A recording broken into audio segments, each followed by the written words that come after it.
você minimamente deve ter passado ou tido algum tipo de relação jurídica. E você para lá deve Entendi. voltar, entendeu?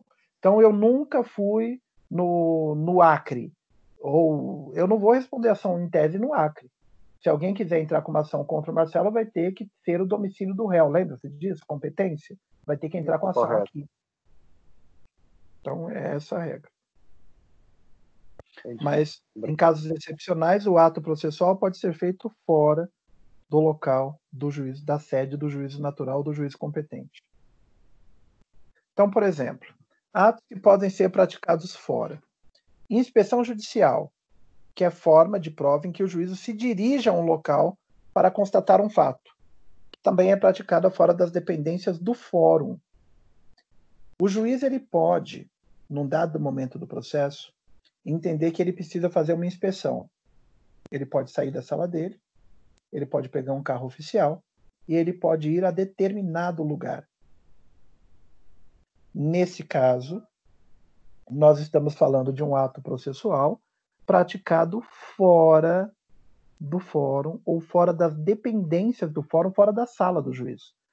Então, teve uma ação aqui em Campo Limpo Paulista que eu pedi interdição de um senhor e era um caso emergencial, eu precisava logo da interdição dele, eu não tinha como aguardar os laudos, a perícia médica.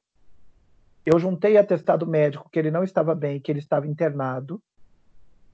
A juíza, diante daqueles atestados, ela precisava interditar, só que ela ficou preocupada de dar a decisão só com base no atestado médico e alguém está querendo mexer no patrimônio desse senhor. Ao mesmo tempo, eu colocava uma situação de urgência que não tinha como esperar até fazer a perícia médica.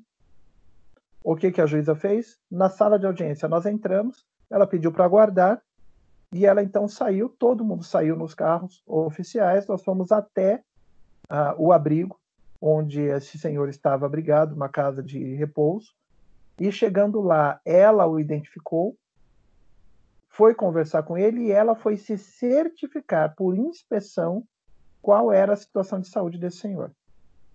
Ou seja, ela praticou um ato processual fora, inclusive, das dependências ou do fórum, do prédio do fórum.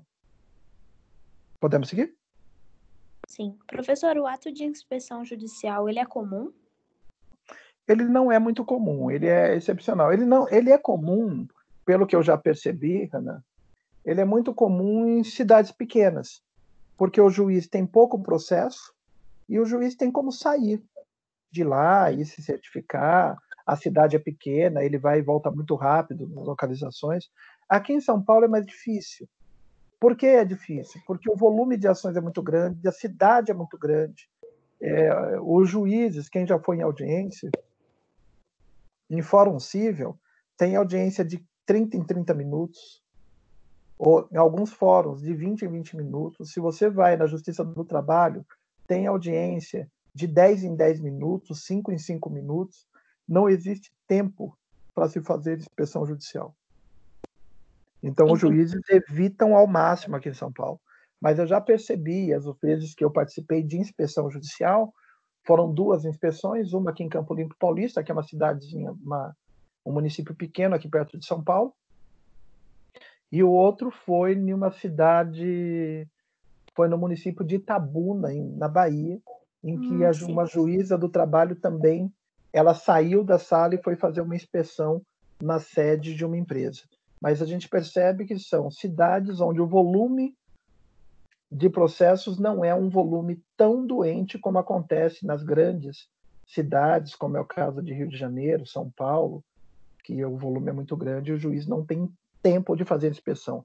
Mas estando ele diante de um caso em que não tem como sair, tem que fazer a inspeção, ele tem que arrumar um espaço e fazer essa inspeção judicial. Tá ótimo, entendi. Obrigada. Tá bom? A única coisa que nós precisamos ter em mente, e daqui vocês vão ouvir falar muito, o juiz, quando ele exerce a sua competência, ele exerce a competência dentro de determinado território, não é isso?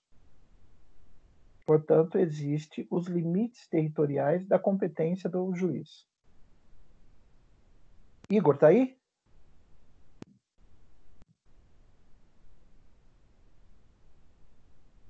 Igor? Professor. Oi, Igor.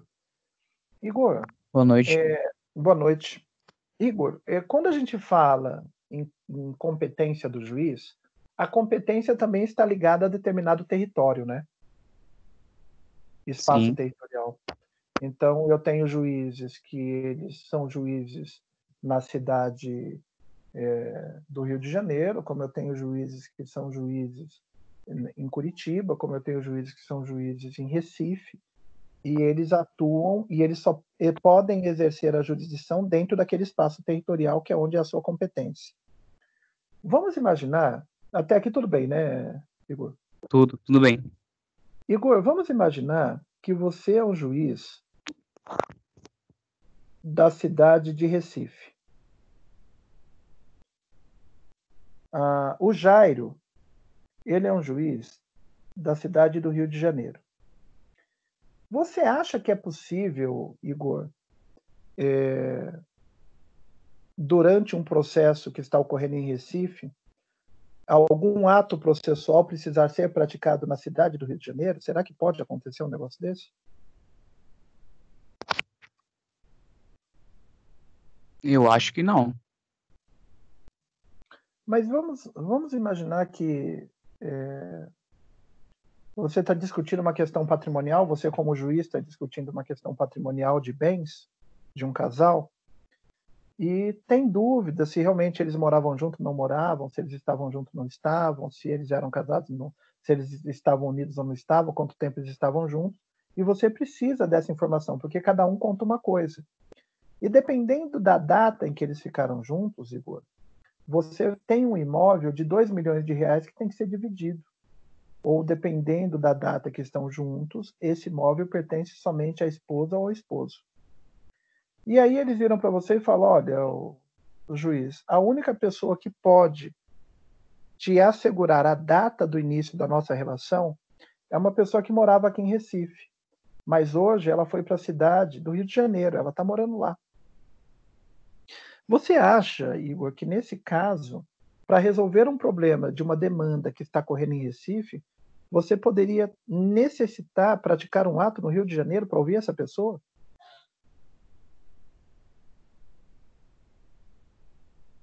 Bom, nesse ponto, eu acho que sim. Então pode acontecer, Igor, uma ação judicial precisar praticar atos em outra cidade. Então agora vem um questionamento, que é a pergunta que eu iria fazer. Você, na condição de juiz, você pode determinar que essa pessoa seja diretamente, que essa pessoa seja ouvida aqui? Você pode mandar um oficial de justiça seu aqui para ouvir uma pessoa ou para praticar um ato, para intimar uma pessoa aqui dentro, aqui no estado do Rio de Janeiro? Lá no estado do Rio? Na condição de juiz, você pode fazer isso? Não, O que você tem que fazer? porque tem que ser o órgão competente do Rio de Janeiro, né? Exatamente. Então, o que você tem que fazer? Você, como juiz de Recife, vai mandar uma carta que nós chamamos de carta precatória, que é um pedido para o juiz. Você, juiz de Recife, manda um documento chamado carta precatória para um juiz do Rio de Janeiro, falando: juiz, eu sou juiz daqui de Recife. Aqui em Recife existe uma ação de divórcio, no qual eu preciso ouvir a Dona Maria, que morava aqui e foi aí para o Rio de Janeiro, e ela está na rua XYZ, em tal endereço. Eu preciso que ela seja chamada e seja feito a ela algumas perguntas. Se ela conhece o casal, se ela sabe como começou. E eu peço gentilmente que Vossa Excelência, que é o juiz competente do Rio de Janeiro, marque dia e hora para que essa pessoa compareça à sua presença e responda as perguntas. O juiz do Rio de Janeiro, ele manda chamar a Dona Maria. Ele fala: Dona Maria, a senhora foi chamada por mim, mas na verdade não é um processo aqui, é um processo em Recife. E o juiz de Recife pediu para que eu lhe chamasse e te fizesse algumas perguntas que a senhora precisa me responder. E faz a pergunta a ela responde, ele registra, Aí ele devolve dizendo ao juiz de Recife: juiz de Recife, dei cumprimento ao seu pedido, está aqui, a dona Maria foi chamada, em tal dia, tal horário, ela compareceu à minha presença, eu fiz as perguntas e essas são as respostas. E devolve para Recife. A carta precatória é um pedido de um juiz de primeira instância para outro juiz de primeira instância. Entendeu, Igor? Entendi. Por muitas vezes, a dona Maria pode ficar preocupada e falar: Igor, vai lá no fórum e vê o que é que está acontecendo. E por muitas vezes você chega lá, não tem nem informações detalhadas, porque o processo não é de lá. Ali só é uma carta precatória. Para você tomar conhecimento de detalhes do processo, você teria que ir lá para Recife ou consultar o processo em Recife. Porque ali na carta precatória, o que tem é somente o pedido para a prática de um único ato. Tá certo? Certo. E carta rogatória? A carta rogatória, então, carta precatória entre juízes de primeira instância. A carta rogatória é toda vez que houver necessidade de fazer um pedido a um tribunal externo. Brasil, Suprema Corte, precisa fazer um pedido a uma outra corte de um outro país. Aí ele roga para que essa outra corte o responda e pratique algum ato externo lá. Precisa ouvir uma pessoa que está em Nova York. Sai uma carta rogatória daqui de São Paulo, vai ao STF, o STF remete para a Suprema Corte americana, que chama a pessoa lá e fala: olha, tem um processo lá no Brasil e mandaram eu te fazer umas perguntas aqui. Faz as perguntas e volta. Carta rogatória. De rogar, porque o Poder Judiciário não pode mandar em outro país. Então ele roga para que seja cumprido o seu pedido lá. E por fim, um outro chamado carta de ordem. É quando não existe um pedido ao juiz, existe uma ordem para que ele faça. Quem poderia dar ordem ao juiz para que ele faça alguma coisa? A Rose está aí? Rosilene?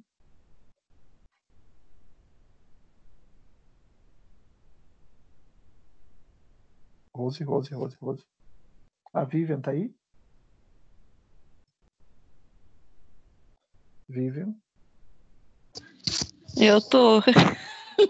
Vivian, quietinho. Eu tô achando, viu, Vivian, que tem um monte de gente que tá adotando o seu mecanismo de fazer de conta que o áudio não tá funcionando e ficar quieto para fugir de mim. É que você tava falando em Recife, eu tava tendo recordações. Ah, tá. Tava nostálgico, né? Nostálgico. É um momento nostálgico. Uma Olha só, derrota lá. o juiz, Vivian, ele pode receber uma carta de ordem ordenando para que ele faça. Quem poderia dar uma ordem assim para um juiz? Eu ordeno que você ouça uma pessoa, eu ordeno que você convoque uma pessoa, eu ordeno. Quem poderia dar essa ordem? Nós vimos que quando pede para outro país, a gente roga, porque a gente tem que pedir, né? Porque a gente O presidente não tem poder sobre isso, né? Nós estamos vivendo um momento histórico do mundo, do Brasil, que demonstra que o presidente da República, cada vez que ele briga com o judiciário senta acordam nele. O presidente, ultimamente, ele pode tudo, né? Então dá até medo de a gente falar alguma coisa. Não tá podendo muito não, viu? Porque as decisões judiciais estão apertando cada vez mais. Alguém derrube ele. Mas eu não sei, Marcelo. Honestamente, eu não sei. Juiz está na primeira instância. Os desembargadores estão na segunda instância. Se tiver um processo na segunda instância e os desembargadores entenderem que o juiz deve cumprir algum procedimento, ele tem por obrigação de lá de cima uma carta de ordem e fala: juiz, estou ordenando que seja feito. Porque os desembargadores determinam. Então a segunda instância manda uma carta de ordem à primeira instância. E como a Suprema Corte pode mandar uma carta de ordem para os desembargadores de segunda instância. Então, quando o Entendi. STF pedir algo a alguns desembargadores em São Paulo, por exemplo, eles mandam por carta de ordem. Quando o Brasil for fazer algum pedido a um tribunal chinês, ele tem que fazer por carta rogatória. Quando um juiz de primeira instância for pedir para outro juiz de primeira instância para não invadir a jurisdição do outro, ele pede por carta precatória. Por carta precatória. É o caso de, tipo assim, em uma audiência, quando tem algum... Eu não sei qual é a palavra que eu posso usar, mas assim, vulgarmente falando, quando o juiz ele erra e não faz o julgamento de todas as partes lá que foram exigidas e tudo mais, e precisa recorrer a essa situação que são os desembargadores quem fazem isso, tem Não, essa mas aí questão, está ligado à carta de ordem. Então, é se o outra juiz situação. Se o juiz errou Tá. no processo porque ele não cumpriu contraditório, ampla defesa, e ele dá a sentença sem cumprir contraditório e ampla defesa, vai ter recurso, vai para o tribunal e o tribunal reavalia se o juiz está certo ou errado. Eles podem Perfeito. anular a sentença ou manter a sentença. O que nós estamos falando é durante um processo, Durante um processo. Uma outra houver situação. a necessidade de praticar um ato processual. Esse ato processual ele pode ser praticado pelo próprio juiz por uma inspeção ou pelo oficial de justiça se estiver dentro do seu território. Se for de primeira instância, em outro território, ele utiliza a carta precatória. Se ele precisar cumprir um ato fora do país, dentro de um outro território soberano, ele utiliza a carta rogatória. E quando quem está pedindo essa diligência ou esse ato é um tribunal superior à instância inferior, eles fazem na forma de carta de ordem. Entendi. Tá? Então, quando falar carta rogatória, está pedindo um ato processual fora do Brasil. Quando falar carta precatória, é um ato processual entre juízes de primeira instância. Quando falar carta de ordem, é um ato processual que está vindo do tribunal superior a um tribunal inferior ou a um juiz inferior. Professor, estou com uma dúvida. Essa carta de ordem, a carta de ordem, ela serve para qualquer lugar, inclusive para outros estados ou países não? Que país seria Sim, porque veja bem, quem fez a pergunta? É o Henrique. Henrique, a lei processual civil, ela é federal. Então, se você for conduzir um processo no Rio Grande do Sul, ou se você for conduzir um processo em Macapá, a regra processual é essa. Ela é unificada no país todo. Então, carta precatória no Rio Grande do Sul e carta precatória no Macapá é a mesma coisa.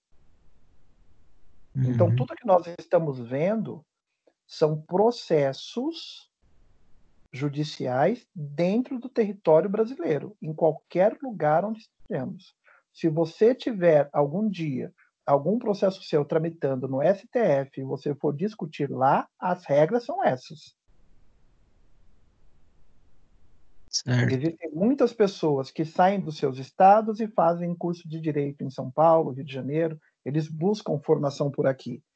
Isso era muito mais comum, hoje um pouco menor, mas era muito mais comum porque os melhores cursos de direito estavam em São Paulo, Rio de Janeiro, Minas Gerais, com um foco muito maior no Rio de Janeiro e no Distrito Federal. Com um foco muito maior em São Paulo, Rio de Janeiro e Distrito Federal, que eram as melhores formações jurídicas do país. Então, pessoas se formavam aqui e iam para lá. E o que nós falamos de processo, o que nós falamos de direito, é o que é aplicado no território brasileiro. Tá certo? Certo.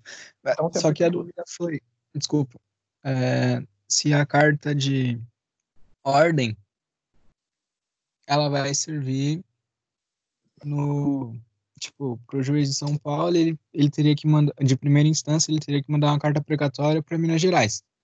Para um juízo de Minas Gerais na primeira instância, então é precatória. Precatória. E se fosse segunda instância? Se ele for pedir alguma coisa para a segunda instância? É a carta de ordem.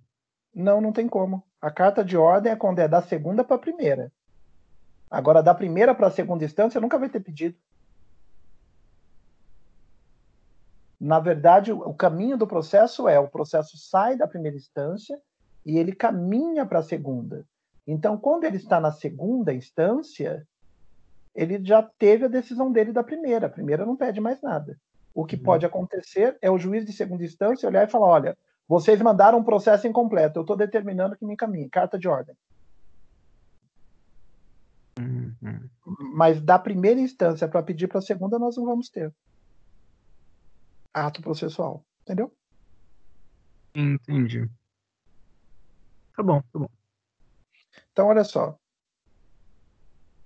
Carta precatória é a forma de delegar ao juízo da comarca onde o ato processual deva ser praticado, entre primeiras instâncias. Carta rogatória é a forma de delegar um ato a outro país para que seja praticado.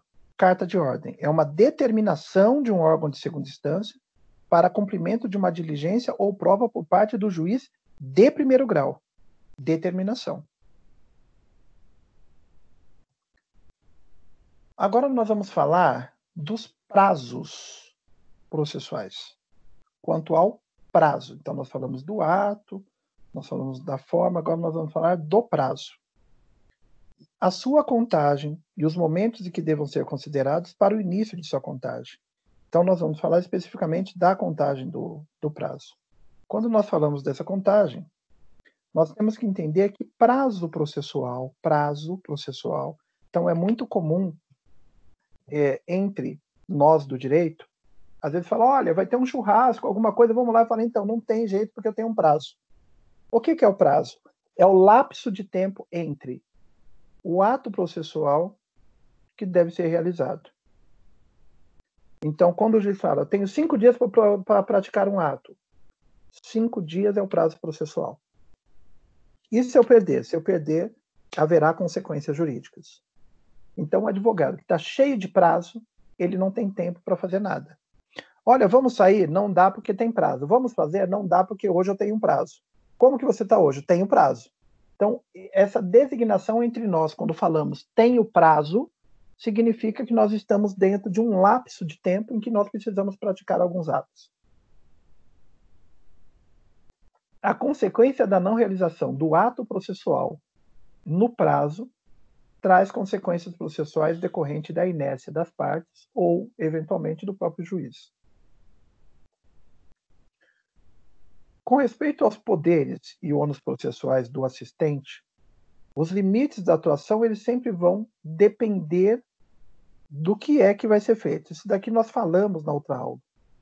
Quando nós falamos do assistente, seja ele um assistente simples e seja ele um assistente litisconsorcial, os dois, quando abre-se prazo para o autor ou réu, os assistentes deverão se manifestar junto com ele no prazo dele. Eles não têm um prazo separado.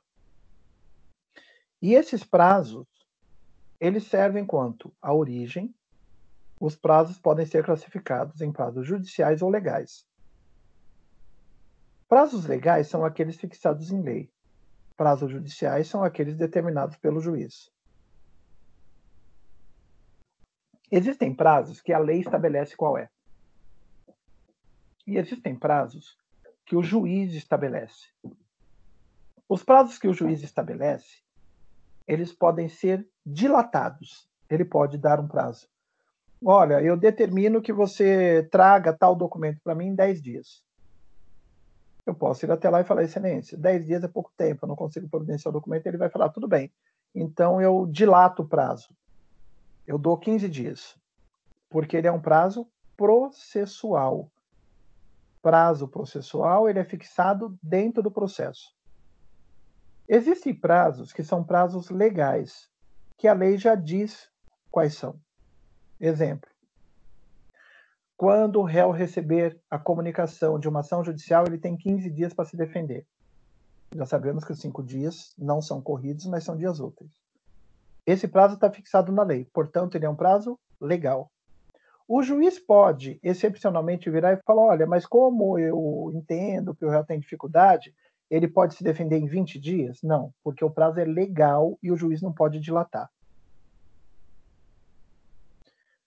Quanto à possibilidade ou não de dilatação, os prazos podem ser classificados, então, em dilatórios que são aqueles, em regras judiciais, que podem ser prorrogados, e peremptórios, que são os prazos que vão ocasionar perempção de ato processual ou perda de prazo processual. Os primeiros possibilitam elastecimento para a prática processual. No caso dos prazos peremptórios, a ausência de prática do ato processual implica em preclusão, ou seja, perda do direito de praticar aquele ato. Não, mas eu quero recorrer, então não pode mais, porque ocorreu a preclusão. O Rodrigo está hoje na aula? Rodrigo?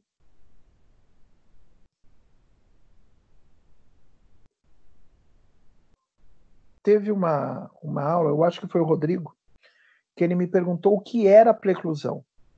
Preclusão está aqui, é a perda de um prazo processual, mas de um prazo peremptório, onde o não cumprimento impede que a pessoa venha a cumprir o ato processual novamente. Eu tenho 15 dias para entrar. Oi, pois não. Provavelmente ele está em uma reunião, mas eu vou passar para ele depois, tá bom? Tá bom, perfeito. Obrigada. Qual é o prazo que eu tenho, depois que o juiz dá a sentença, qual é o prazo que eu tenho para entrar com um recurso chamado embargos de declaração? Tem 5 dias.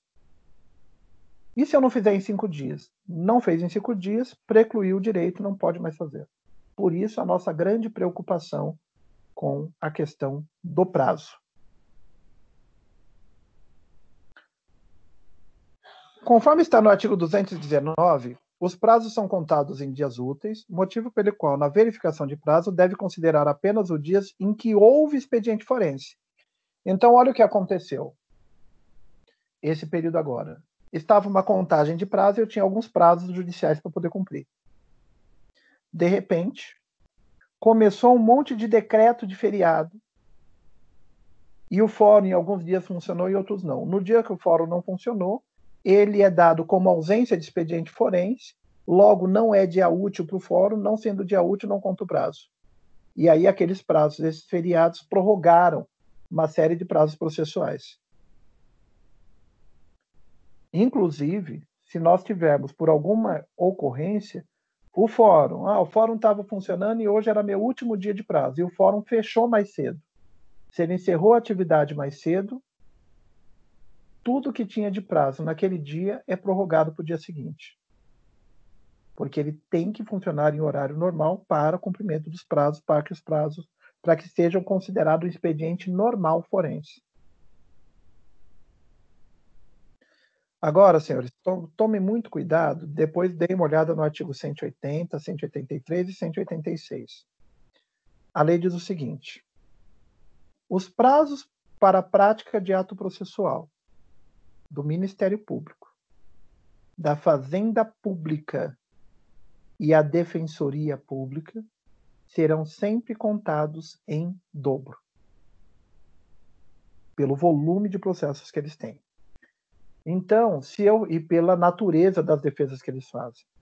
Então, se eu falar qual é o prazo que tem o autor para se defender de uma ação judicial? 15 dias. Mas e se ele estiver sendo defendido pela Defensoria Pública? Se ele estiver sendo defendido pela Defensoria, qual o prazo? 30 dias. 30 dias. Qual o prazo para recorrer num processo? 15 dias. Mas se for o recurso da Fazenda Pública?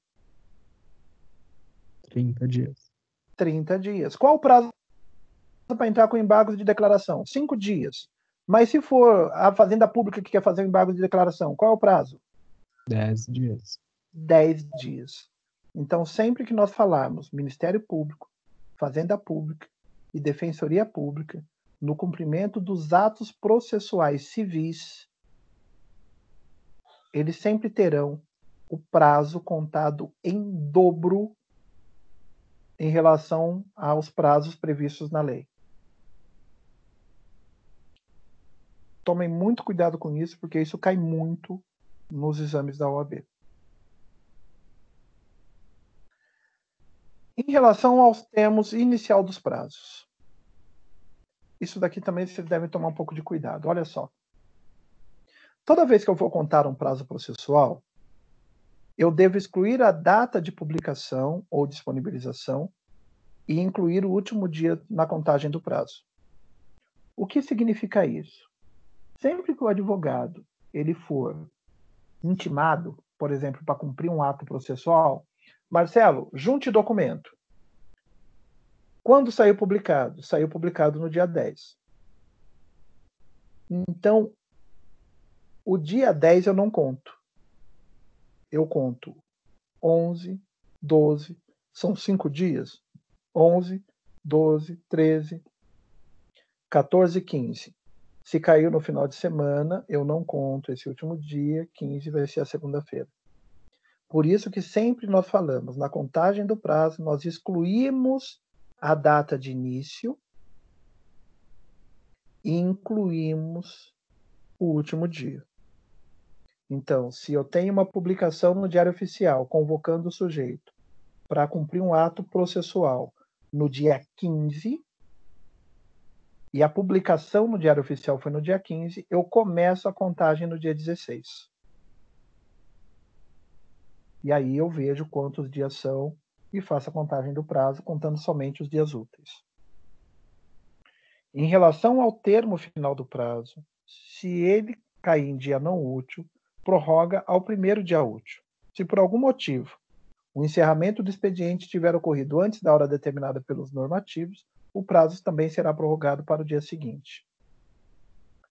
Entenderam contagem de prazo? Eu não conto o dia da intimação judicial, eu conto sempre o dia seguinte à data da intimação. Tudo bem? Sim. Sim.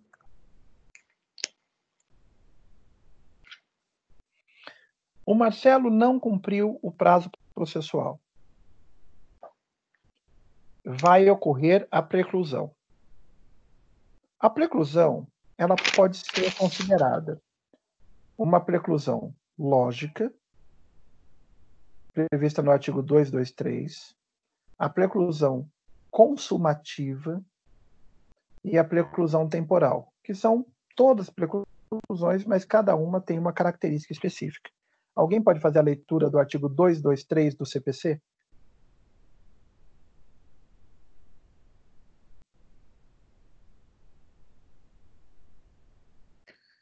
Incumbe ao juiz verificar se o serventuário excedeu sem motivo legítimo os prazos estabelecidos em lei. Lê os incisos? Não há necessidade. Olha só, se eu tenho um ato praticado e ele seja incompatível, por isso que ele fala, se exceder o prazo e o serventuário deve certificar isso. Se foi solicitado à parte a prática de um ato e o ato praticado ele é incompatível com o que foi pedido pelo juiz, nós vamos entender que ele não observou aquilo que tinha sido pedido. E eu declaro que ele perdeu o prazo por não se manifestar corretamente. Preclusão lógica. Eu tenho uma outra preclusão, que é a preclusão consumativa. Essa preclusão consumativa, ela acontece demais por desatenção. Olha só, o réu foi citado para se defender e ele poderia alegar 3 coisas em sua defesa. Só que no momento de se defender, ele alegou somente uma e esqueceu das outras 2.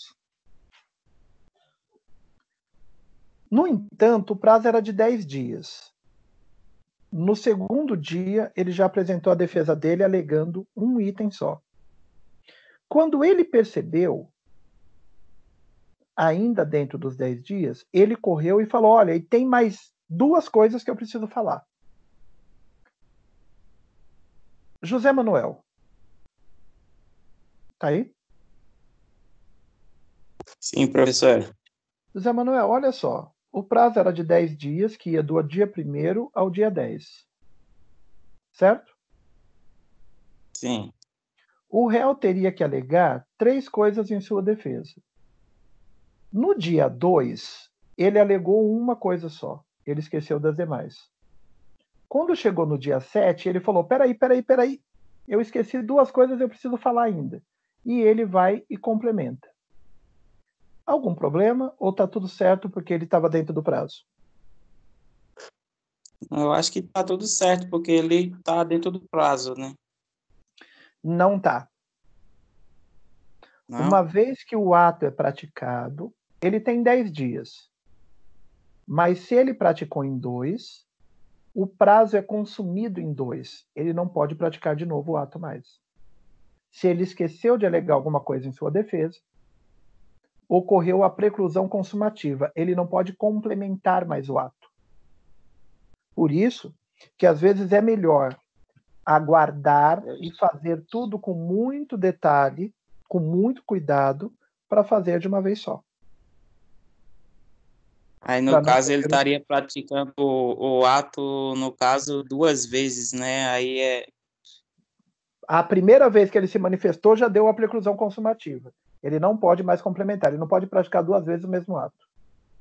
Entendi. Defesa judicial é uma só, Tá ok. entendeu? E a gente Entendi, tem, sim. a preclusão temporal, que é mais comum. Impossibilidade de prática do ato em decorrência de decurso de prazo, de tempo no qual ele ficou inerte e não fez nada. Então a gente tem a preclusão temporal quando ele não fez nada, a preclusão consumativa quando ele faz incompleto e depois ele tenta corrigir, deu preclusão, e a preclusão lógica quando ele pratica um ato incompatível com aquilo que foi pedido. Senhores, até aqui alguma dúvida? Não, senhor professor. Eu vou pedir perdão para vocês, porque hoje a gente deve estourar o nosso tempo, tá? Mas eu Tudo preciso para não atropelar, porque esse tema, como ele é muito cheio de detalhe, se eu sair atropelando, vai ficar um monte de dúvidas. Agora, faltam 5 para as 9, a gente volta às 9h10, pode ser? Ok. Pode. 9h10, então, a gente está de volta.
Boa noite, professor. Vocês estão escutando?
Senhores,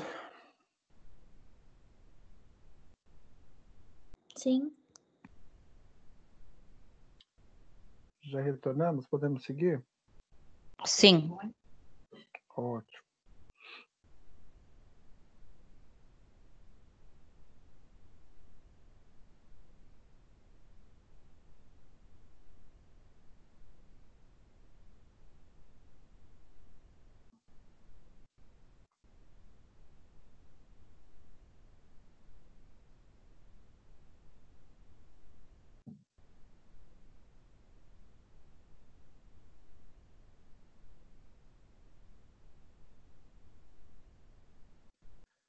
Senhores, vocês visualizam o PowerPoint? Visualizam, né? Sim. Ótimo. Da matéria passada, alguma dúvida que querem esclarecer antes de eu seguir? Não? Não. Perfeito. Senhores, olha só. Ainda como ato processual, nós temos dois atos muito importantes. Que atos são esses? A citação e a intimação das partes. O que é uma citação? A citação é um ato processual praticado com o intuito de informar ao réu que contra ele existe uma ação judicial. Na verdade, a citação, em relação ao réu, é o primeiro ato praticado. Então, uma vez que deu entrada na petição inicial, os elementos e condições da ação estão presentes, precisa chamar o réu para que ele possa comparecer ao processo e se defender. Essa chamada inicial tem o nome de citação. No entanto, os outros atos de convocação para que autor e réu pratiquem atos processuais chamam intimação. Apresente documento, apresente a sua réplica. Tudo isso é feito por intermédio de intimação. Olha, saiu uma decisão, saiu a sentença, saiu uma decisão interlocutória. Tudo isso é feito na forma de intimação. Então, toda vez que os senhores ouvirem falar, o réu recebeu uma intimação, essa intimação é para cumprir algum ato processual. Mas quando disser recebeu uma citação, significa que ele foi chamado ao Poder Judiciário para responder a uma ação que contra ele foi manejada. Tá? Então, a citação. Nós temos dois tipos de citação. Nós temos uma citação que é a citação real, e nós temos uma citação chamada de citação ficta ou também de citação presumida. Qual é a diferença entre uma citação real e uma citação presumida? Na citação real, eu tenho a certeza que o réu recebeu a comunicação da ação. Na situação presumida, eu não tenho certeza, mas eu presumo que ele deve ter recebido. Na citação real, eu tenho a hipótese, por exemplo, do oficial de justiça que foi até a casa do réu, encontrou o réu e deu ciência ao réu. E o réu assinou. Na citação real, eu tenho, por exemplo, a hipótese que foi mandada uma carta com aviso de recebimento à residência do réu e ele recebeu e assinou. Nesses dois casos, eu tenho a certeza real de que a citação chegou no réu. E a citação, ela é ato pessoal, tem que ser na pessoa do réu. O oficial procura a pessoa e dá a ela a ciência de que contra ela existe uma ação judicial, comunicando que ela tem prazo para se defender. Ou envia uma carta com aviso de recebimento, informando a pessoa que contra ela existe uma ação judicial e que ela tem prazo para apresentar-se em juízo para se defender. Citação real, alguma dúvida? Podemos seguir. Sem dúvida, da minha parte. Existe uma outra citação chamada citação presumida ou citação ficta. É aquela em que nós não temos certeza se o réu foi encontrado. Nós presumimos que sim. Primeira delas é uma citação muito conhecida chamada citação por edital. Quando que é utilizada uma citação por edital? Quando todos os meios para fazer a citação real, então a orientação é para que todos sejam feitos na forma de citação real. Muito embora eu mandei uma carta, não foi o réu que recebeu. Eu mandei um oficial de justiça, o oficial de justiça não encontrou o réu. O oficial de justiça foi por diversas vezes e informaram que o réu mudou. Me deram o endereço do trabalho, eu fui até o trabalho, ele não trabalha mais lá. Me informaram que ele está morando com os pais, o oficial de justiça foi até a casa dos pais, informaram que ele que ele saiu de lá e ninguém sabe dele. Quando esgota os meios de localização desse réu, e nós chamamos de esgotamento dos meios, nós dizemos que o réu está em lugar incerto e não sabido, que é o que nós chamamos de lins. L-I-N-S. O réu está em lugar incerto e não sabido. Toda vez que for certificado por oficial de justiça ou houver a certificação nos autos de que o réu está em lugar incerto e não sabido, o juiz pode autorizar por requerimento do autor que o réu seja citado por edital. Então vai sair uma publicação em Diário Oficial convocando o réu dizendo: fulano de tal, comunico que no fórum tal, na cidade tal, existe uma ação promovida por ciclano contra você. Você está sendo convocado para apresentar a sua defesa. Portanto, só existe citação por edital quando o réu está em lugar incerto e não sabido, depois de esgotado todos os atos para localizá-lo pessoalmente. Isso significa que, se não esgotar as tentativas de localização pessoal para fazer a citação real, não pode ser feita a citação por edital. A citação por edital ela é o último caso. Não tem jeito, não acha, não sabe onde ele está em lins, lugar incerto e não sabido. Expede o edital. E existe uma outra citação chamada citação por hora certa. Essa citação, senhores, ela é sempre praticada, e a lei estabelece, quando houver indícios que o réu está se escondendo.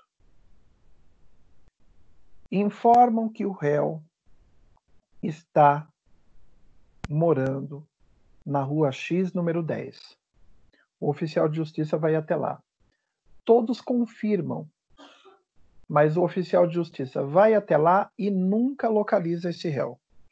Vai no sábado, vai na semana, chama, toca a campainha, percebe que tem alguém dentro da casa, mas o portão não é aberto, ninguém atende o oficial de justiça. Depois de diligenciado algumas vezes, não encontrado o réu, e vamos supor que lá tenha encontrado a tia, o tio, a mãe, o filho, e essa pessoa sempre comunicando: olha, ele não está, cadê ele? Saiu. Mas ele, quando que eu encontro ele? Ah, você pode encontrar ele amanhã às 5 horas. O oficial de justiça volta às 5 horas. Cadê? Ah, não está.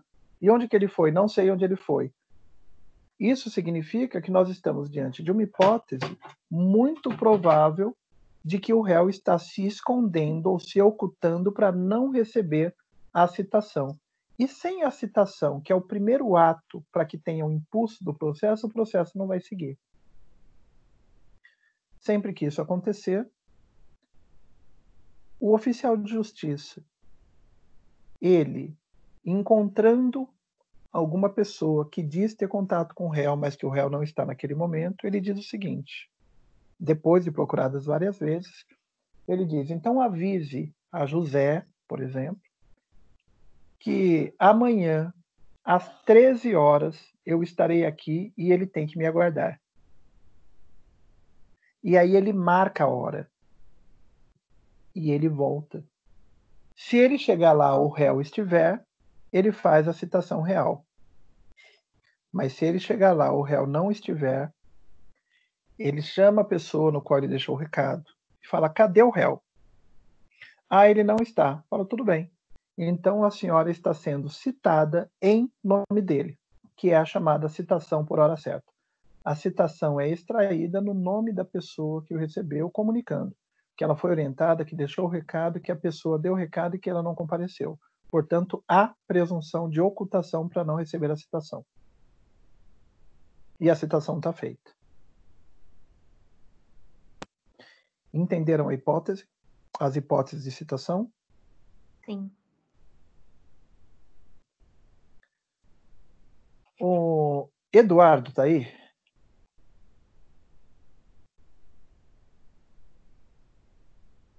Eduardo. Professor, boa noite. Tudo bem, Eduardo? Tudo bom, professor? Eu estava fazendo um trabalho de outro professor, aí uma colega de trabalho falou assim: acho que você tem aula. Eu falei: não tenho aula com o professor hoje. Eu falei: ele está explicando algumas coisas que amanhã. Eu falei: não, mas a aula minha é amanhã. Tem alguma coisa a ver com a aula de hoje da manhã ou não? Só para Tem. perguntar, por Eu estou gentileza. antecipando a matéria de processo, tem. Eu estou dando tá a bom, matéria então. de processo para Não, botar tudo bem, amanhã então. antecipado o conteúdo. Não, tudo bem. Então, eu entrei, era 8h10 para as 9. Como vem a intervalo, eu já estou aqui no... Tá bom? Qualquer coisa eu dou uma olhada no resumo, tá bom? Mas vamos lá. Vamos então aqui em citação, que você conseguiu pegar a parte de citação. Então, a citação foi da carta, foi da citação que pelo Real, né? Que vai mandando a carta na citação. Quando não encontra... Desculpa, perdão. Ou oficial de justiça, né? E aí Isso, tem a oficial de justiça. O oficial de justiça vai até o local, não encontra, vai a primeira, vai a segunda, vai a terceira, vai a quarta. Aí aí tem a citação, né? Citação, depois vem a carta que o senhor estava falando agora. E quando não acha, ele volta, né, aqui na comarca e aí informa outra situação. Que eu esqueci agora que eu estava falando. Entendeu? Olha só. Na situação real, é certeza que o réu tomou conhecimento? Na situação real, sim, mas na outra não, porque ele não foi citado, então ele não tem como saber. Olha só, a lei reconhece que ele foi citado. A questão é que a citação não foi pessoal. Então, mas ele não assinou nenhum documento que foi a intimação, né, na casa dele, para ele poder comparecer. Mas isso significa que ela não foi real. Presume-se que ele tomou conhecimento, porque saiu em diário oficial, ou foi uma por hora certa em que alguém tomou a ciência por ele. Então, presume-se que o recado foi passado para ele. No caso da real, o réu tem que contratar um advogado e se defender, certo? Certinho, professor. E no caso da presumida? Agora só me pegou, porque eu tive uma situação dessa que aconteceu, que eu recebi uma intimação, não estava e recebi por hora certa. Essa por hora certa, eu tinha que constituir advogado. Constituí uma amiga que me informou errado, e aí eu quase tomei uma bica, porque não obtive sucesso com a advogada e não estava sabendo de nada. Aí quando eu fui ver as partes que foi feita, eu não consegui fazer acordo. Essa presumida, eu não sei te informar. Olha só. Como a citação por edital e por hora certa é uma citação ficta ou presumida, nós não podemos deixar o réu sem defesa, porque se eventualmente ele não recebeu o recado, se nós não permitirmos a ele a defesa, ele não vai exercer o contraditório e ampla defesa. Na citação presumida, quando decorrido o prazo, se o réu não comparecer para se defender, quando o prazo transcorre sem manifestação, que nós chamamos de decorreu in albis, ou em branco, ou sem manifestação o processo, o Poder Judiciário determina a nomeação de um sujeito chamado curador especial, que ele vai entrar no processo, que é um defensor público, ele vai entrar no processo e ele vai fazer a defesa do réu. Ele vai se apresentar e dizer, olha, o réu foi citado por uma citação ficta, não se manifestou, e eu fui nomeado pelo Estado para fazer a defesa dele. E ele entra e faz a defesa. Sim? Sim, professor. Entendi. Entendi isso aí. Agora entendi. Perfeito. E no caso de intimação, quais são as formas de intimar as partes de algum ato processual? Então, a citação, nós temos citação e intimação. No caso da citação, ela será feita de forma real ou presumida. Ela será feita, no caso da presumida, por edital por hora certa. Mas e nos casos da intimação? A intimação ela pode ocorrer pelo diário eletrônico, com uma publicação no Diário Oficial Eletrônico. Ela pode acontecer por uma carta que encaminhe para uma das partes, para intimar ela a praticar um ato. Ela pode também ser feita por um oficial de justiça que traz uma intimação para a pessoa. Ou ela pode vir para o advogado por uma intimação eletrônica feita no portal eletrônico do Tribunal de Justiça. Então, no caso da intimação, nós sempre vamos dar ciência ao advogado ou à parte que poderá ser intimado por qualquer uma dessas formas para praticar qualquer ato processual. Mas se o ato processual for o primeiro, comunicando que contra ele existe uma ação para ele se defender, não é intimação, é citação. Podemos seguir? Sim. Podemos. Terminamos a parte de ato processual e agora nós vamos chegar em tutelas processuais. Tutelas processuais eu vou pedir uma atenção grande de vocês, porque é simples, mas se vocês não tomarem cuidado em compreender o início, vocês podem se enrolar todinho com essas tutelas. O Jailson está aí?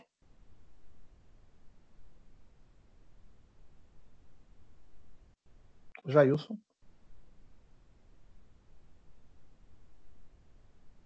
Jailson.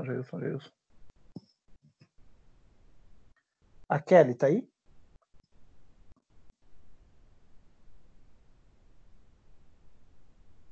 Kelly.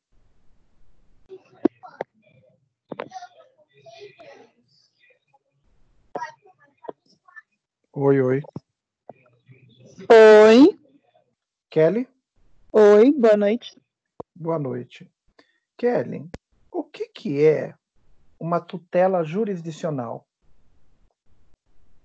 O que é uma tutela jurisdicional? Quando eu digo uma pessoa provocou a tutela jurisdicional, o que eu estaria falando com isso? Ela provocou o direito? Ela provocou a jurisdição, né? Ela provocou o poder judiciário. O poder judiciário, isso. Em que momento, Kelly, que quando uma pessoa provoca a tutela jurisdicional, em que momento o poder judiciário entrega a ela a tutela jurisdicional? Em que momento ela entrega à pessoa, em que momento o poder judiciário entrega para a pessoa aquela proteção jurisdicional que ela pediu?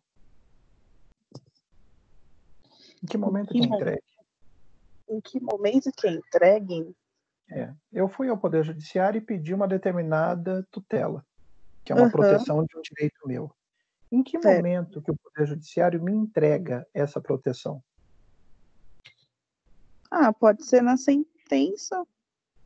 Pode ser ou será? Será na sentença. Será na sentença. Então, a sentença é o ato processual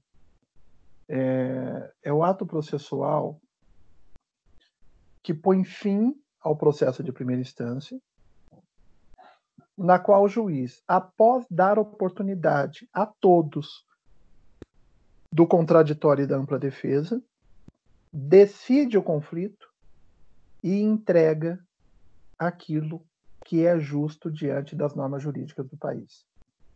Tá certo? Certo.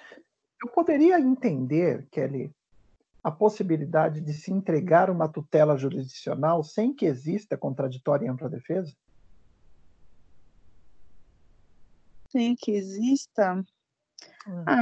Acredito que, assim, a todos é dado o direito do contraditório e da ampla defesa.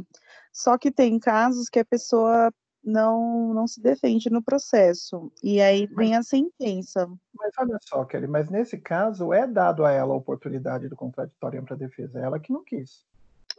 Isso que eu tô Mas querendo falar. existe algum caso em que o Poder Judiciário não dá oportunidade do contraditório e ampla defesa e já entrega a tutela jurisdicional? Acredito que não, professor.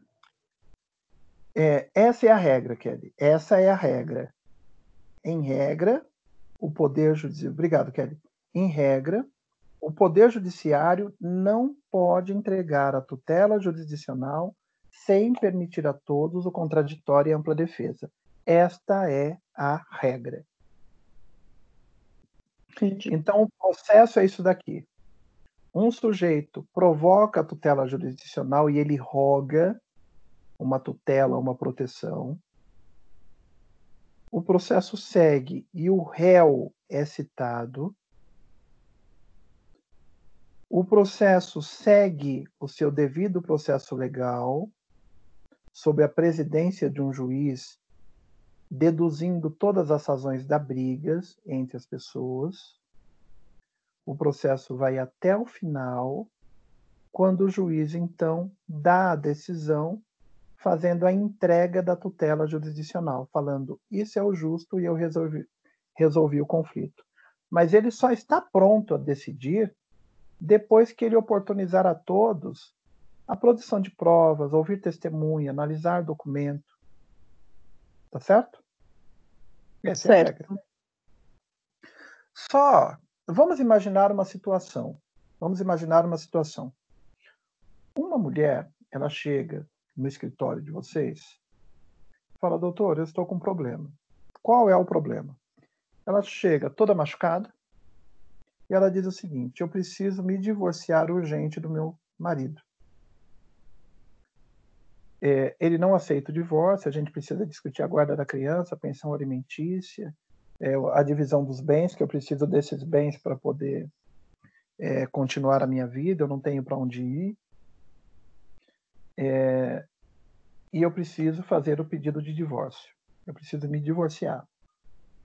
Isso significa que, seguindo essa regrinha aqui, vocês vão provocar a tutela pedindo divórcio para ela, o Poder Judiciário vai chamar o marido, vão discutir a questão dos bens, guarda de filho, tudo devido ao processo legal, e no final o Poder Judiciário vai decretar entregando a tutela, falando, olha, estão divorciados, esse bem é desse, divide isso, a guarda fica da criança fica com fulano, fica com ciclano, a pensão será paga desse jeito, a visita será feita desse jeito. Não é isso? Nesse caso, mediante violência, acredito que não. Só que tem uma coisa. Em regra Kelly, em regra é isso mesmo. Só que ela dá um elemento, uma informação diferente. Ela diz o seguinte, ele não aceita o divórcio.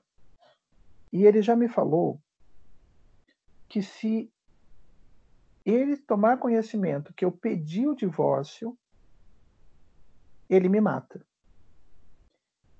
E existe já informações de tentativa de homicídio dele em relação a ela. Kelly, você entra com uma ação de divórcio? Nesse caso, poderia, sim, entrar com uma ação de divórcio. Só que antes eu tinha que proteger ela, né? Proteger minha cliente, Perfeito, porque ela está correndo risco. Você utilizou a palavra certíssima. Toda vez que nós precisarmos de alguma proteção ao processo, nós vamos utilizar um pedido antecedente. E esse pedido antecedente, ele será antes de chamar o réu, ó. Estão vendo? Estou vendo. Isso significa que o juiz vai analisar um pedido, podendo dar o pedido que nós estamos solicitando a ele, antes do réu saber. E é um pedido que possa ser contra alguma coisa que o réu queira, mas o réu não vai dar a ele o contraditório nem a ampla defesa, ele vai decidir antes. Portanto, o autor da ação, quando ele precisar proteger alguma coisa, que é ter uma cautela, ele precisa de uma cautela. E qual a cautela? A proteção dela. Porque não vai adiantar decretar o divórcio se ela morreu antes. Se ela morrer, acabou o objeto do processo. Não tem como divorciar o morto. Sempre que eu precisar de uma cautela, eu posso utilizar um pedido antecedente falando, excelência, o que eu quero é o divórcio. Mas antes, eu preciso que tire o marido de dentro da casa, proteja ela, dê ali um afastamento dele do lar, para que ela fique segura. Quando ele der o pedido antecedente, falar, eu protejo ela, ela está protegida, vamos seguir, aí o processo segue o seu rumo. Mas perceberam? Eu tive um pedido antecedente que não foi submetido ao contraditório e ampla defesa. Entenderam isso?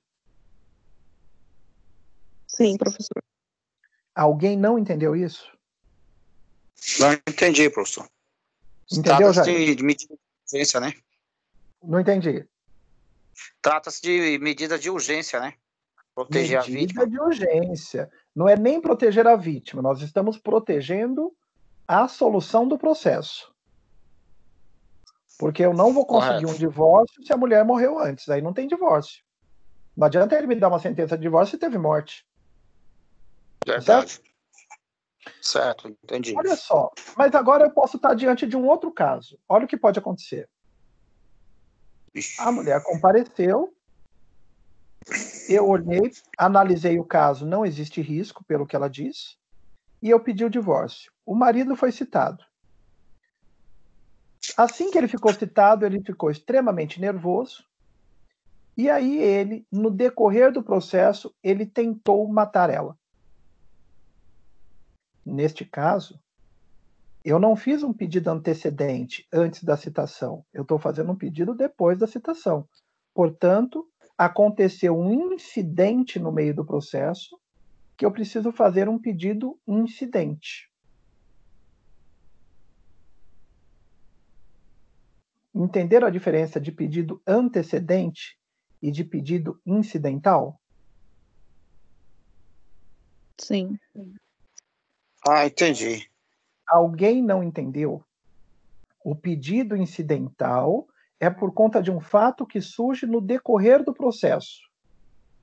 O pedido antecedente são elementos que eu tenho antes do processo e que me faz pedir antes do réu ser citado.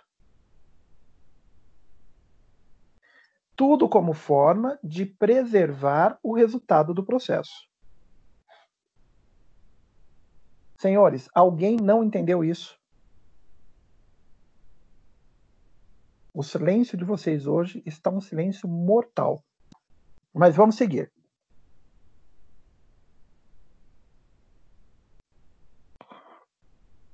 Guardem bem. Pedido antecedente e pedido incidental. Agora nós vamos ver dois tipos de decisão. Eu posso ter do juiz uma decisão de cautela com o processo e eu posso ter uma decisão de antecipação da entrega jurisdicional. Isso significa que o juiz, ao dar uma decisão no processo, ele pode estar me dando meramente uma proteção ou ele pode estar antecipando parte do que eu pedi lá no final. Vamos então imaginar um caso em que o juiz está antecipando alguma coisa que eu pedi ao final. O meu nome foi negativado indevidamente, está me gerando uma série de aborrecimentos. Eu entro com ação, provo que eu paguei para o juiz e faço um pedido antecedente. Falo, excelência, não está dando, eu estou tendo muito prejuízo, eu estou comprando uma casa, eu vou perder o emprego porque o meu nome está sujo, mas eu quero que seja retirado o meu nome do registro negativo. Depois que tirar, eu quero discutir com o réu que ele, negativou indevidamente, eu quero ser indenizado. Olha só. A exclusão do nome fazia parte do meu pedido final? Sim. Sim. Então, nesse caso, eu tive uma antecipação da entrega jurisdicional. Antecipação da entrega. Tá certo? Certo. Agora vamos ao outro caso. Eu vou entrar com uma ação e eu tô com medo porque, assim, isso daí aconteceu mesmo. Teve uma ação judicial em que o patrimônio do casal era uma banca de jornal. E o patrimônio dentro da banca de jornal tinha um valor econômico alto. E qual era a preocupação? A hora de pedir o divórcio, o marido sumia com todos os bens que estavam na banca. O que foi feito? Foi um pedido antecedente, falando, excelência, eu vou pedir o divórcio, mas a hora que eu pedir, ele pode sumir com todos os bens. O que eu vou pedir? Manda um oficial de justiça lá e relaciona tudo o que tem, para a gente ter certeza do que tem. Depois que relatou o que tem, a gente entra com ação e pede para seguir o processo, para dividir no final. E o juiz mandou o oficial de justiça chega lá antes de avisar que tem processo, porque a decisão foi antecedente, relacionou tudo que tinha na banca de jornal e falou, tá, agora que relacionou tudo, você está comunicado que tem uma ação. Vamos seguir ao processo. Pergunta. Relacionar os bens que tem na banca faz parte do pedido final?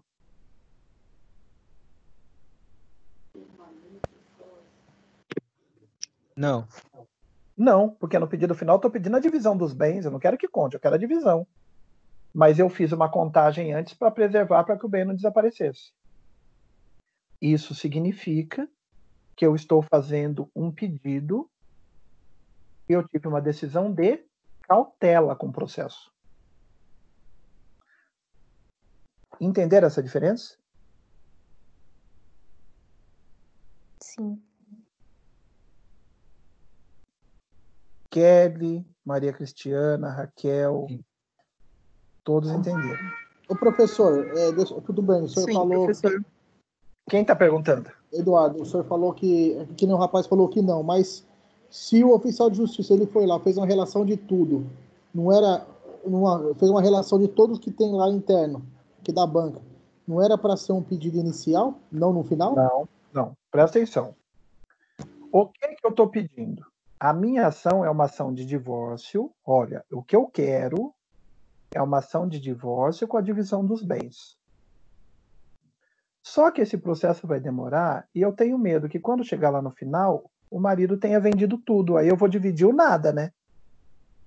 Eu vou dividir o nada. Então eu preciso que antes dele sair vendendo tudo, eu preciso que o Poder Judiciário vá até lá e relacione os bens que estão na mão dele.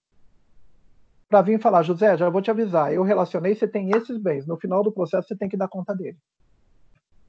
Você percebe? O meu processo, o que eu quero é o divórcio e a divisão dos bens. Mas o que o juiz me deu foi uma relação dos processos uma relação dos bens para que os bens não desapareçam.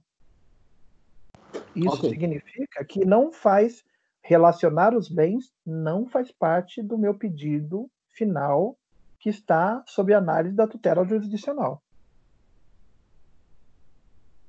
Certo? Certo.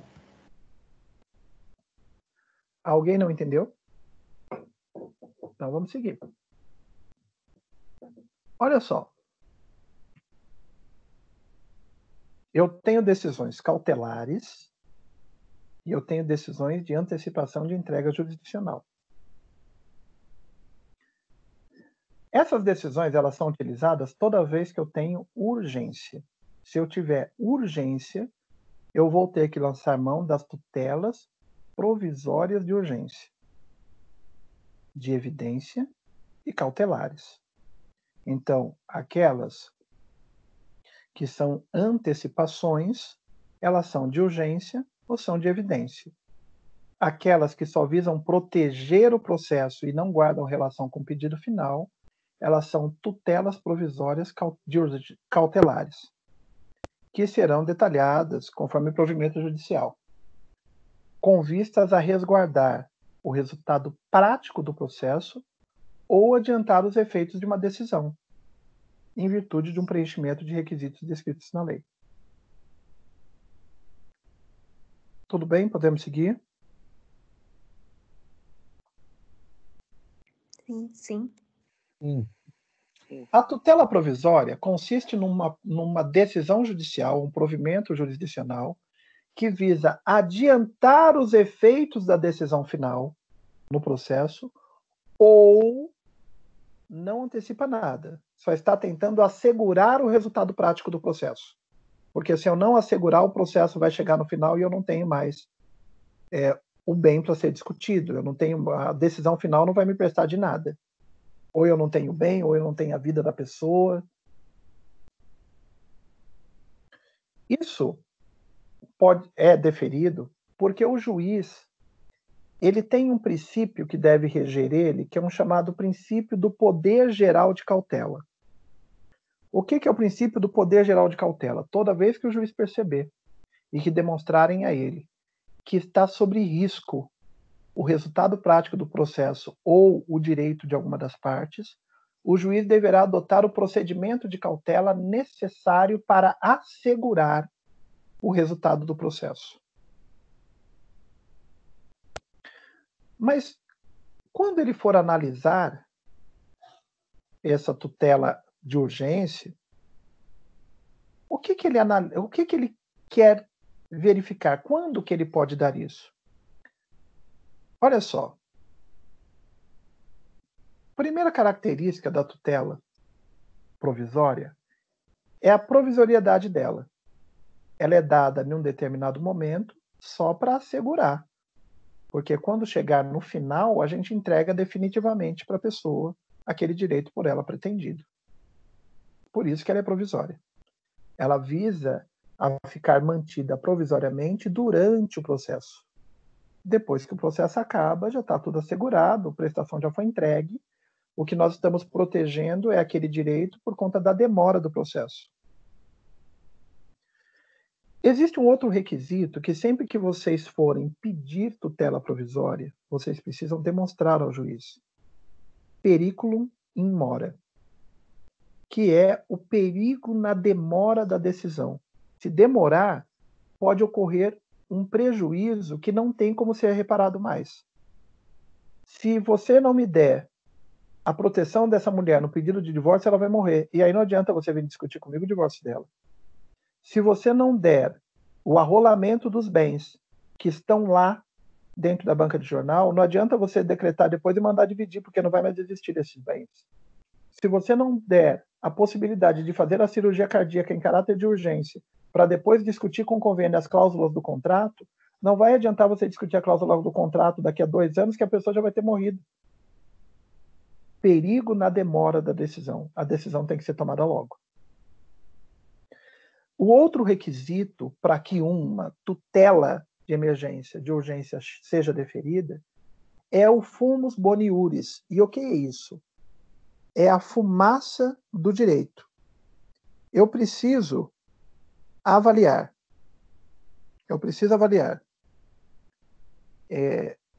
Neste caso,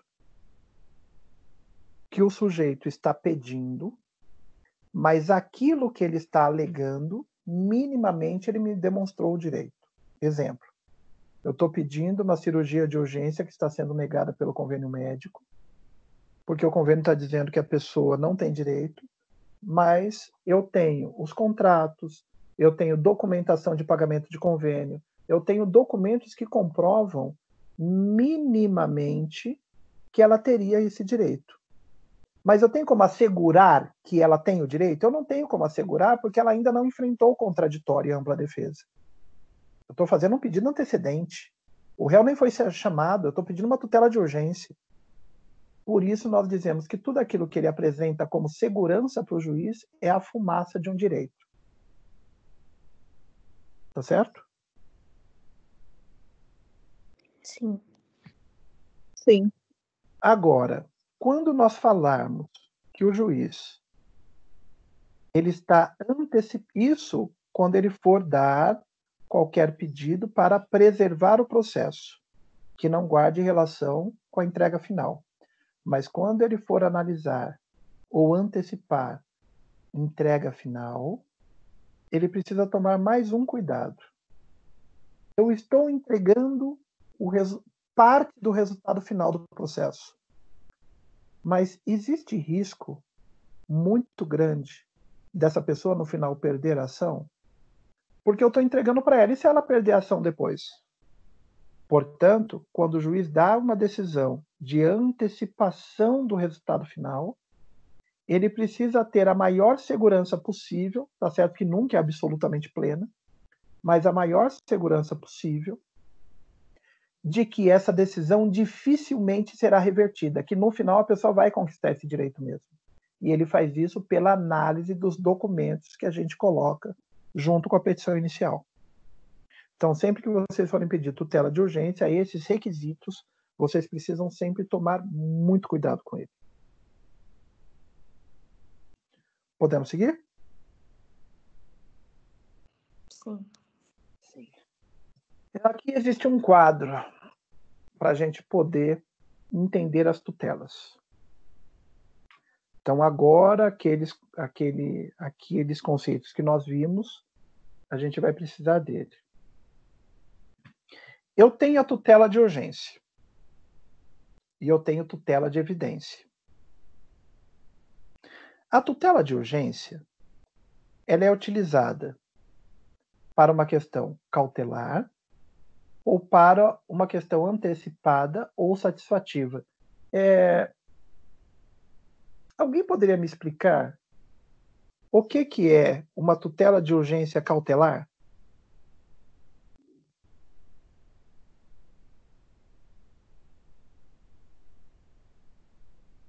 Senhores.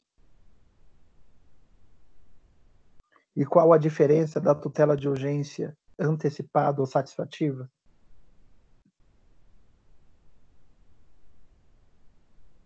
Hanna, que levantou a mão, pode falar.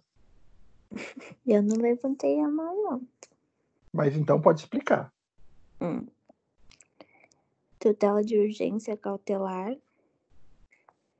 Não sei, seria uma tutela de urgência que... Deixa eu te dar uma dica, peraí. Para evitar um dano. Aqui, ó. Tá aqui. Cadê? É uma tutela de urgência, é essa tela. Cautela. O que é uma decisão de cautela? Aquela que assegura o resultado, mas não antecipa parte da decisão final. Ok. O que é uma decisão de antecipação? É a decisão que antecipa parte do pedido final. Então, quando eu falar, eu tive uma tutela de urgência cautelar, o juiz está adotando é um pedido para adotar procedimentos que não têm nada a ver com o pedido final, mas procedimentos de preservação do resultado final do processo. Ah, ok. Como o exemplo que você deu, né? Como exemplo dado. E quando eu falar de uma tutela de urgência antecipada ou satisfativa, o tal próprio nome já diz. É para antecipar parte do pedido final do processo. Como o segundo exemplo da negativação. Que primeiro tem que retirar o nome e depois vai discutir com o réu se vai ser aquele que é Nesse caso, nós estamos falando de tutela de urgência. Ou cautelar ou antecipada. Então, se você está diante de um caso onde o nome está negativado e você quer ir tirar, você tem que montar a ação judicial e falar, preliminarmente, vem a presença de Vossa Excelência pedir uma tutela de urgência antecipada. Sim. Ou, se não tiver relação com o resultado final, você tem que falar, imediatamente eu peço uma tutela de urgência cautelar. Para justificar, faz o pedido e apresenta qual é o perigo da demora e qual é a fumaça do direito. Professor, deixa eu tirar só uma dúvida. Negativação do nome, por engano, é um mero aborrecimento ou não? De jeito... tem algumas decisões que diz se a pessoa que teve o nome negativado não notificou a pessoa que negativou, pedindo para tirar, para alertar sobre o erro, não caberia indenização. Ou se der a indenização, dá uma indenização muito baixa. Tá. Tá bom? Uhum. Então, olha só, tutela de urgência, que ela pode ser cautelar ou antecipada. Cautelar, quando são procedimentos que não têm relação com o resultado final, mas são procedimentos intermediários para proteger o resultado final. E a tutela de urgência antecipada, no qual se antecipa parte do pedido final. E quando eu falo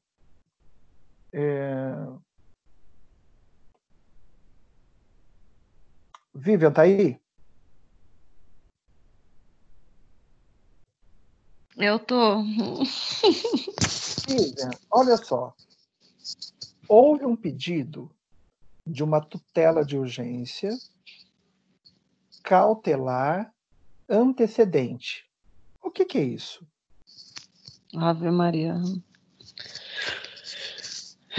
Ai, não sei. Eu me sinto analfabeta quando você faz essas perguntas. Eu não consigo nem ler o que está no slide. Mas vocês têm que me parar, não me deixa seguir. Hoje, a minha meta hoje é 1h da manhã, se eu precisar ficar aqui para vocês entenderem esse negócio, pelo amor de Jesus. Tá repreendido. Olha só. Tutela de urgência é uma tutela que não pode esperar até o resultado final do processo. Tá. Mas ela é cautelar. Isso significa que eu não estou pedindo para antecipar o resultado final. Eu só estou pedindo para proteger, dar alguma proteção para que o resultado final seja atingido. Como, por exemplo, proteger a esposa para que o marido não mate ela. Mas o que eu quero não é a Caso vida de dela. violência doméstica em si. O que eu quero no final, não é a violência doméstica. Eu estou falando de um divórcio. O que eu estou discutindo é divórcio. Mas o marido faz promessas de que vai matar. Sim, tá. Ele ainda não concretizou a ameaça dele. Tanto é que aquela mulher está lá conversando comigo, pedindo divórcio. Uhum. Então, eu faço um pedido de tutela de urgência, porque eu tenho que ser rápido, eu não posso esperar o resultado final, porque ele falou que quando comunicar vai matar, em que eu estou pedindo antecipação da decisão final ou só estou pedindo uma proteção cautelar? Uma proteção cautelar. Proteção cautelar, porque eu não estou pedindo para o juiz antecipar o divórcio, eu só estou falando, protege ela para a gente poder seguir tranquilo o processo. Uhum. Tá certo? Certo. Aí, quando eu digo que foi antecedente, o que eu estou dizendo? Por ter antecipado, não é? O pedido Mas em o si. antecedente, que momento que é feito o pedido antecedente? Antes da ação. Antes do réu ser chamado ao processo. Entendi. Aqui, ó. Pedido antecedente. Antes do réu ser comunicado, ó. É feito aqui. Eu protejo, depois eu sigo. Mas eu posso ter também uma tutela de urgência, que no começo não tinha risco, no meio do caminho o risco apareceu, e aí eu faço um pedido de tutela cautelar incidental. Incidental. Ou seja, depois que o réu já foi chamado, é que ele apresentou risco, aí no meio do processo eu peço. Mas ela é cautelar, não tem nada a ver com o pedido final. Mas eu posso ter uma tutela de urgência antecipada ou satisfativa, no qual eu viro para o juiz e falo, olha, eu quero que você me antecipe, eu quero isso lá no final, mas eu quero que você já me antecipe algumas coisas do meu pedido final. E eu posso fazer isso de forma antecedente ou de forma incidental. Fred, tá aí?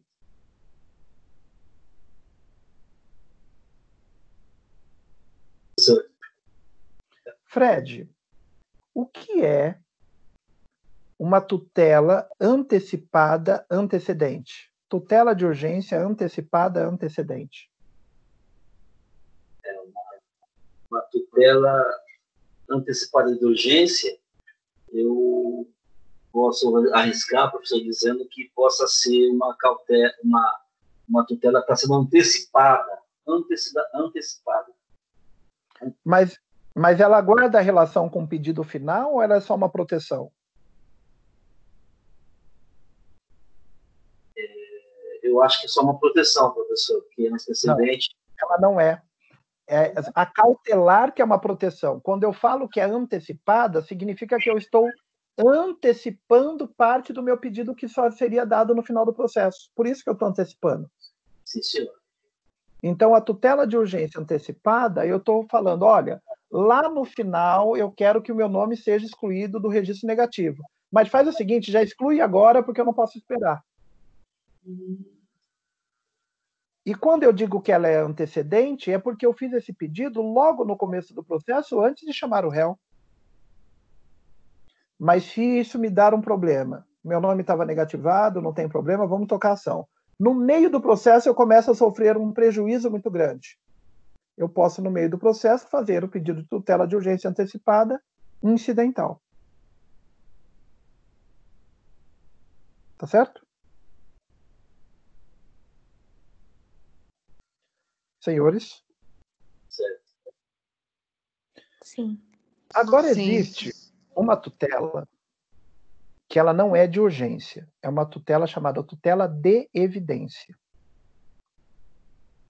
E essa tutela de evidência, ela é praticada toda vez...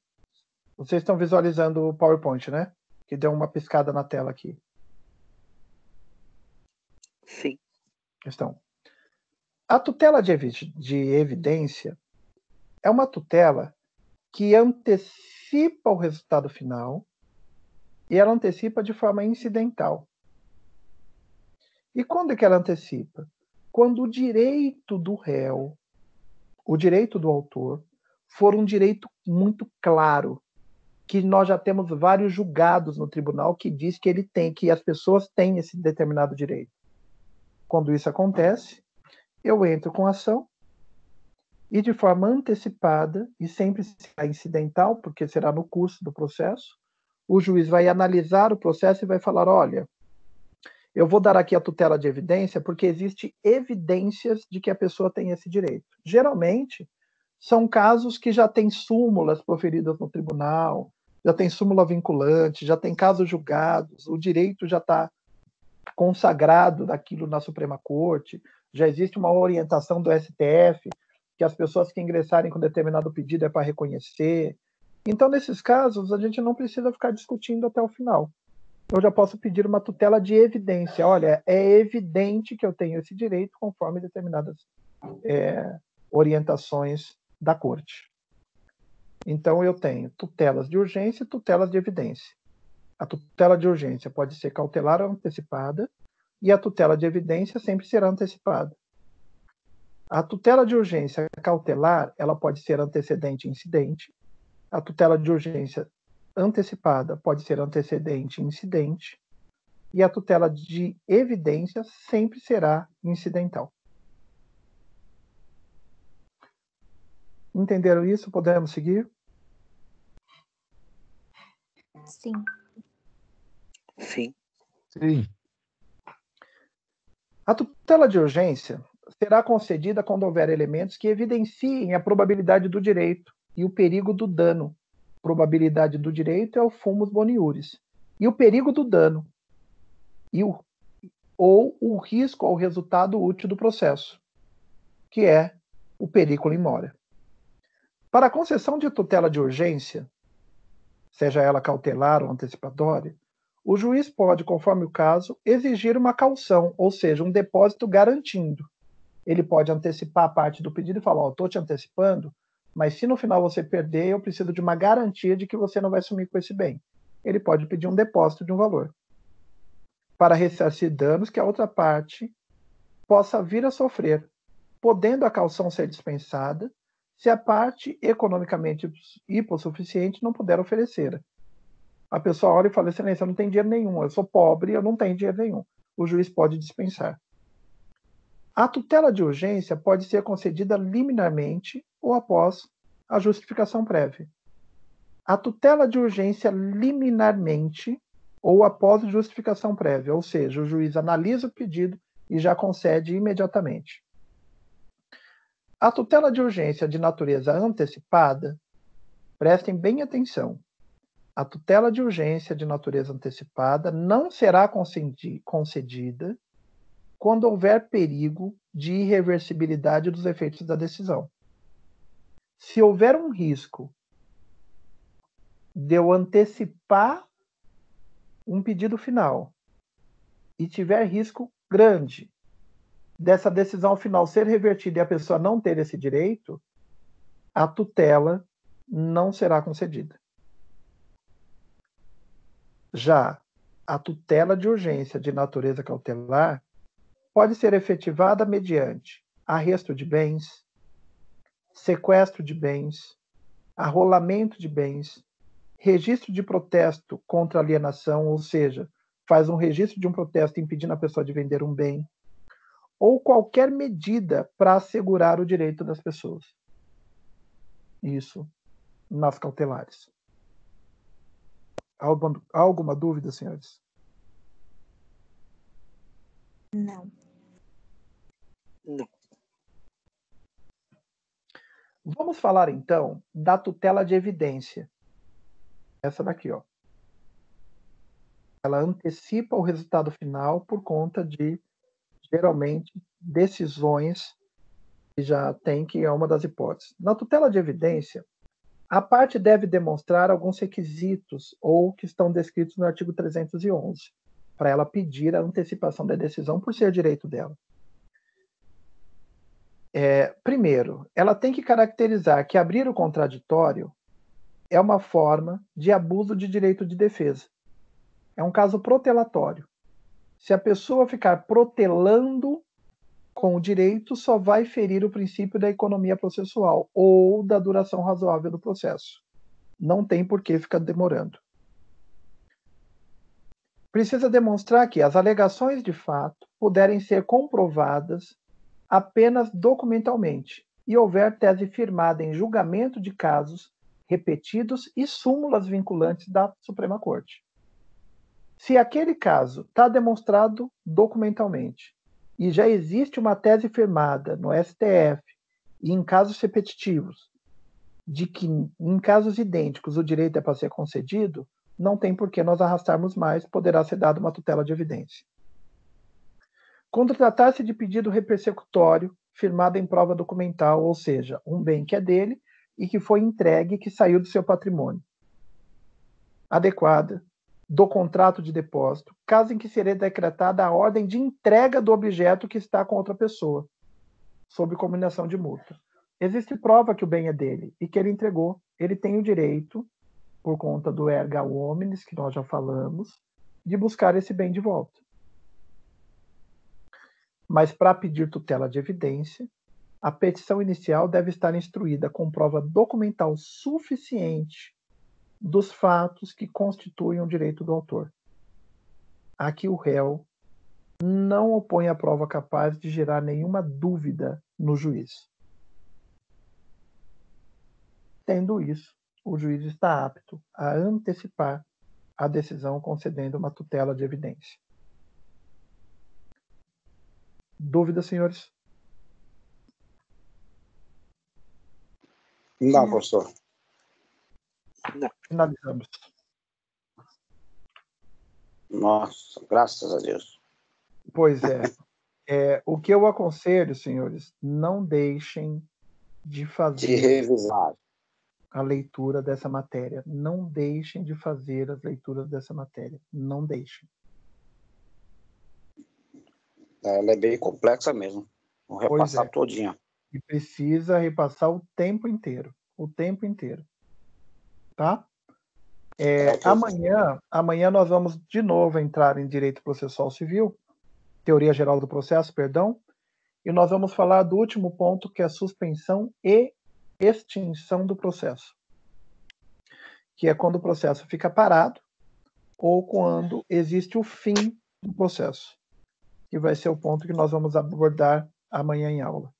Na semana passada, na próxima semana, nós vamos poder avançar algum conteúdo e até, não sei se vai dar tempo de fazer uma discussão, uma revisão, mas eu acho que é pouco tempo para a gente fazer uma revisão, porque o conteúdo é grande, porque daqui a 2 semanas a gente vai para a nossa prova final. A nossa prova final é muito provável que nós vamos fazer na forma que nós fizemos a P1, que vai ser pelo Google Forms, que será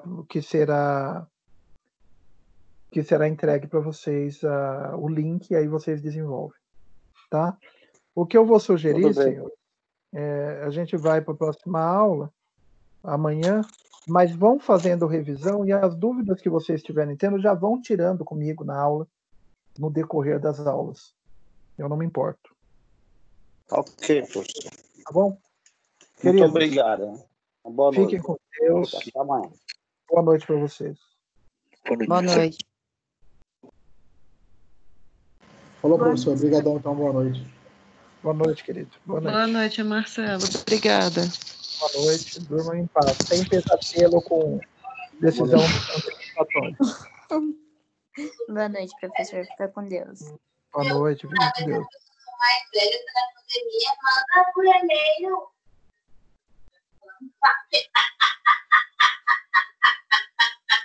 É advogado isso daí, filha?